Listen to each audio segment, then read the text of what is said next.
আজকে আমরা নষ্ট চার্জিং কিভাবে সারতে হয় দেখাবো আপনাদের মাঝে। আমরা এই জন্য আগে থেকেই চার্জারটা খুলে রেখেছি। এটা হচ্ছে 5 ভোল্ট 1 অ্যাম্পিয়ারের চার্জার। এর ইনপুট হচ্ছে 220 ভোল্ট, 240 ভোল্ট এবং output 5 volt 1 ampere, 50 to 60 hertz. দেখেন আমরা আগে থেকেই খুলে রেখেছিলাম, কাভারটা খুলতেছি। খোলার পরে এটার ভোল্টেজটা দেয়, মাঝখানে আপ ডাউন করে ভোল্টেজটা। বাট কীভাবে ভোল্টেজটা আপ ডাউন করে, কেন আপ ডাউন করে আপনাদের দেখায়। সার্কিটে সব কিছুই ঠিক আছে, বাট একটা ক্যাপাসিটর এখানে ফুলে গিয়েছে। ফুলে যাওয়ার জন্য সার্কিটে ভোল্টেজ ড্রপ খাইতেছে, এই জন্য সার্কিটটি আউটপুট ভালো মতন দিতে পারতেছে না। আমরা সার্কিটটা আগে থেকেই টেস্ট করেছিলাম।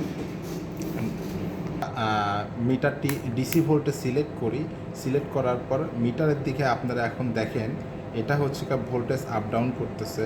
এই যে ভোল্টেজ উঠতেছে নামতেছে, ঠিক আছে। আবার স্টপ করুন।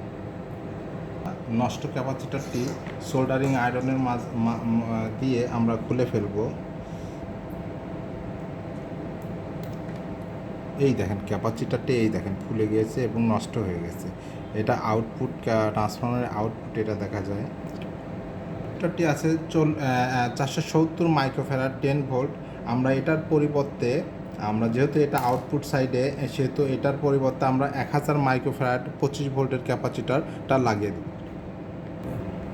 এখানে পজিটিভ এবং নেগেটিভ, যেখানে ক্রস চিহ্ন দেওয়া আছে এটা হচ্ছে নেগেটিভ ক্যাপাসিটরের, এবং অপোজিট সাইডটা হলো পজিটিভ।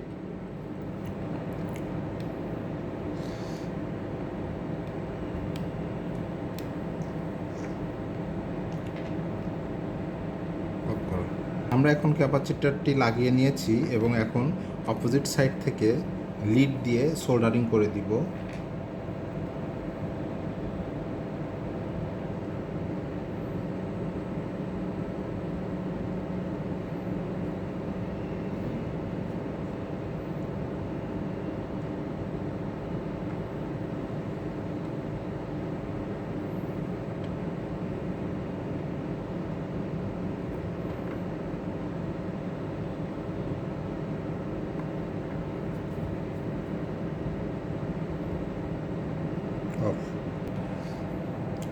আমাদের সোল্ডারিং করা কমপ্লিট হয়ে গেছে। এখন আমরা পাওয়ার দিয়ে সার্কিটটা চেক করব 5 ভোল্ট আউটপুট আসে কিনা। এখন আমরা এটার ডিসি কেবলের ডিসি আউটপুটটা পাওয়ারটা চেক করব। দেখেন 4.926 ভোল্ট ডিসি পাওয়া যাইতেছে, ঠিক আছে। এভাবেই নষ্ট সার্কিট সার্ভিস করতে হয় চার্জার।